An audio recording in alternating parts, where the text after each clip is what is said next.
بچی نے بھولے پن سے پوچھا ہے، یہ کہتی ہیں کہ میں اپنی کزن کو سمجھاتی رہتی ہوں کہ بھئی آپ نماز وغیرہ بھی پڑھا کریں، یعنی نوافل وغیرہ رات میں اٹھ کر، تو اس کو نیند بہت زیادہ آتی ہے تو کئی مرتبہ کہتی ہوں وہ سنتی نہیں ہے، سوتی رہتی ہے، تو کیا میں کہہ کر گناہگار ہوں گی؟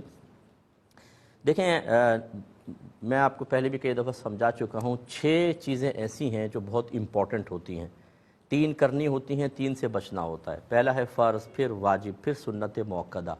ان 3 کو کرنا لازم شریعت نے رکھا ہے، یعنی ان کو اختیار کرنا ہوگا۔ اگر فرض کو ایک دفعہ بھی چھوڑا گناہ کبیرہ، واجب کو ایک دفعہ چھوڑا گناہ صغیرہ ہے، لیکن بار بار کریں گے تو یہ بھی کبیرہ بن جائے گا۔ پھر سنت مؤکدہ کو ایک دو بار چھوڑنا برا ہے، لیکن چھوڑنے کی عادت بنا لیں تو گناہ گار ہوں گے۔ پھر ان کے جسٹ اپوزٹ ہوتا ہے، فرض کے مقابل حرام اور واجب کے مقابل مکروہ تحریمی، اور سنت مؤکدہ کے ترک کو ہماری فقہی اصطلاح میں اساءت کہتے ہیں۔ اساءت معنی برائی کرنا، یا اس کو دوسرے لفظوں میں کہ سنت مؤکدہ کا ترک۔ ان 3 سے ہمیں بچنا ہے۔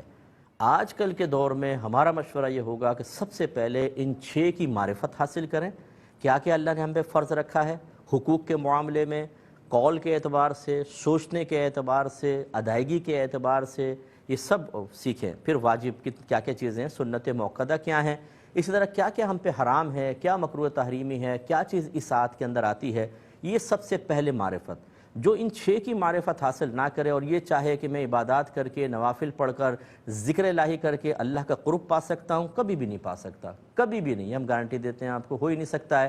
اس لیے کہ ایسا جاہل آدمی جو ہے وہ اتنے زیادہ گناہوں کا ارتکاب کر رہا ہوتا ہے کہ اس کے نوافل کی برکات تو ویسے زائل ہو رہی ہوتی ہیں، حرام کھا رہے ہیں اور نوافل پڑھ رہے ہیں۔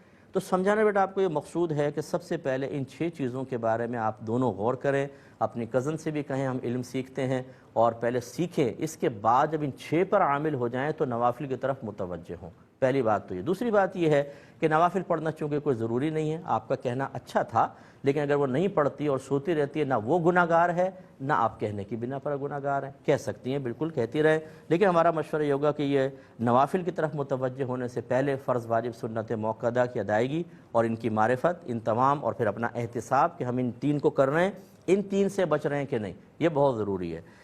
یہ کسی نے کوئی